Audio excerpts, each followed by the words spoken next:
నేను మీ KS Naidu. KS నేను సైతం ప్రశ్నిస్తా యూట్యూబ్ ఛానల్ స్వాగతం. నిన్న చంద్రబాబు నాయుడు గారు ఒక సెన్సేషనల్ సంబంధించినటువంటి స్టేట్మెంటే ఇచ్చింది. ఏంటంటే ఏదైతే కూటమి ప్రభుత్వం అధికారంలోకి రావడానికి ప్రథమ భూమిక పోషించిందో అదే సూపర్ 6 పథకాలు. సరే, ఎలక్షన్ క్యాంపెయిన్లో ప్రతి ఒక్క రాజకీయ నాయకుడు కింది స్థాయి నుంచి పై స్థాయి వరకు టీడీపీ, జనసేన, భాజపా వీళ్ళందరూ కూడా మాట్లాడారు. ఇంకొకటి, ఈ సందర్భంలో ఆల్రెడీ జగన్మోహన్ రెడ్డి ఎంత మొత్తుకున్నా అంటే సంవత్సరానికి 70-80 వేల కోట్ల రూపాయలు ఖర్చు అవుతుంది నవరత్నాలకి. అలాంటిది సూపర్ 6 కోటి 1,20,000 నుంచి 1,50,000 కోట్ల మధ్య ఖర్చు అవుతుంది, సాధ్యం కాదని చెబుతున్నా కూడా దానిని పట్టించుకున్నటువంటి ప్రజలు చంద్రబాబు మీద నమ్మకంతో ఓట్లు వేయడం గెలిచింది. అయితే నిన్న ఒక విధంగా చెప్పాలంటే ఎవరైతే ఈ సూపర్ 6 మీద వస్తాయని ఆశపడ్డారో వాళ్ళందరికీ ఒక బాంబ్ అనే పేల్చారు. ఎందుకంటే చంద్రబాబు నాయుడు గారు చెప్పినటువంటి అంశాలు, అమరావతికి వచ్చి ఇచ్చినటువంటి గ్రాంట్స్ ఏదైతే ఉందో అవి నేను డైవర్ట్ చేయలేను, లేకపోతే స్టీల్ ప్లాంట్కి సంబంధించినటువంటి డబ్బులు నేను డైవర్ట్ చేయలేను. యాక్చువల్గా అవి డైవర్ట్ చేయడానికి కుదరవు, అయ్యే మాటలే కదా. ఎందుకంటే అమరావతికి సంబంధించిన గ్రాంట్స్ అమరావతి లెక్కలే చెప్పాలా, స్టీల్ ప్లాంట్కి సంబంధించి స్టీల్ ప్లాంటే చెప్పాలా, పోలవరం సంబంధించింది పోలవరానికి చెప్పాలి. అవి డైవర్ట్ చేయడానికి ఉండదు. సో డైవర్ట్ చేస్తానో చేయనా అన్నది కరెక్ట్ కాదు. ఇంకొకటి, ఏదైతే పథకాలు ఉన్నాయో అవి రాష్ట్రం అల్లకల్లోలం అయిపోయింది, ఆర్థిక వ్యవస్థ చిన్నాభిన్నం జగన్మోహన్ రెడ్డి చేశాడు. కాబట్టి ప్రస్తుతానికైతే చేయలేను, ఆర్థిక పరిస్థితులు కొంచెం నిలదొక్కున్న తర్వాత చేస్తాను అన్నాడు.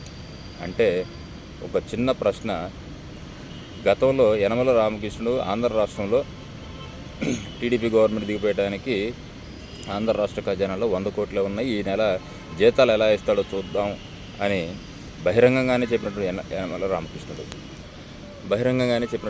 రామకృష్ణుడు ఆ సందర్భంలో జగన్మోహన్ రెడ్డి ఏ ఒక్క పథకాన్ని కూడా ఆపలేదే. ఫస్ట్ ఇయర్ గవర్నమెంట్ ఫామ్ అయినటువంటి మొదటి సంవత్సరంలోనే అన్ని పథకాలను ప్రారంభించడం జరిగింది. తర్వాత ప్రతి సంవత్సరం కూడా జాబ్ క్యాలెండర్ లాగా నవరత్నాల క్యాలెండర్లు ఇచ్చి ఏ నెలలో ఏ పథకం డబ్బులు వస్తాయని చెప్పేసి ఒక షెడ్యూల్ ఇచ్చేటటువంటి పరిస్థితి.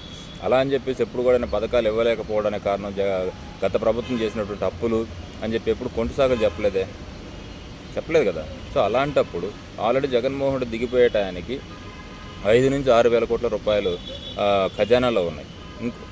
ఉన్నటువంటి అమౌంట్ ఏమైంది? సో ఆ సందర్భంలో ఇవ్వాల్సినటువంటి పథకాలు కూడా ఇవ్వాలి. సో జగన్మోహన్ రెడ్డి ఒక్క నెల బటన్ నొక్కే కార్యక్రమంలో ఒక నెల లేటుగా పడితేనే ఆ రోజు రాద్ధాంతం చేసినటువంటి ఈనాటి నాయకులు ఇప్పుడు ఎందుకు గమ్ముకుంటున్నారు? సో దీని మీద ప్రజలు ఖచ్చితంగా చర్చ అయితే జరుగుతుంది.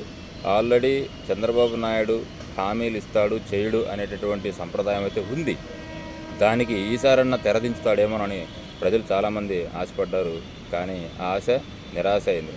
ఆర్థిక పరిస్థితి పుంజుకునేది ఎప్పుడు, పథకాలు ఇచ్చేది ఎప్పుడు అన్నది అసందర్భం. కాబట్టి పథకాలు ప్రస్తుతానికైతే ఇప్పుడు నేను గతంలో కూడా చెప్పుకున్నాను, చంద్రబాబు నాయుడు మొదటి నుంచి పథకాలు ఇవ్వడు, లాస్ట్ సంవత్సరం లేకపోతే 2 సంవత్సరాల్లో పథకాలు ఇస్తాడు, అవే నేను ఇచ్చాను అని చెప్తాడు. ఇస్తూ కూడా దాన్ని అమౌంట్ పెంచి మరీ ఇస్తాడు. దాంతో ప్రజలను మభ్యపెట్టడమే తప్ప ఇంకోటి ఉండదు. ఇది చంద్రబాబు కరెక్టా, లేకపోతే ఏదైతే నాయకులు ఎలక్షన్ క్యాంపెయిన్లో బహిరంగంగానే అద్భుతంగా క్యాంపెయిన్ చేసినటువంటి నాయకులు ఇప్పుడు మళ్ళీ ప్రజల దగ్గరికి వెళ్ళి రేపు సంస్థాగత ఎన్నికలు వస్తున్నాయి, వాటిని ఎలా ఎదుర్కొంటారో అన్నది కత్తి మీద సాము లాంటిది. ఏదేమైనా చంద్రబాబు గారు ఇలాంటి స్టేట్మెంట్లు ఇవ్వడం కరెక్ట్ కాదేమో నా అభిప్రాయం. ఎందుకంటే ఎలాంటి అనుభవం లేనటువంటి వ్యక్తి ఆంధ్ర రాష్ట్ర ఖజానాలో 100 కోట్లు ఉన్నప్పుడే 5 సంవత్సరాల పరిపాలన చేశాడు. అందులో 2 సంవత్సరాలు కరోనా, ఎలాంటి ఇన్కమ్ ఉండదు. అలాంటి పరిస్థితులు కూడా అధిగమించినటువంటి పరిస్థితి.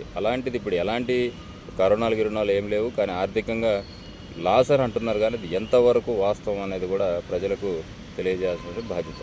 Thank you.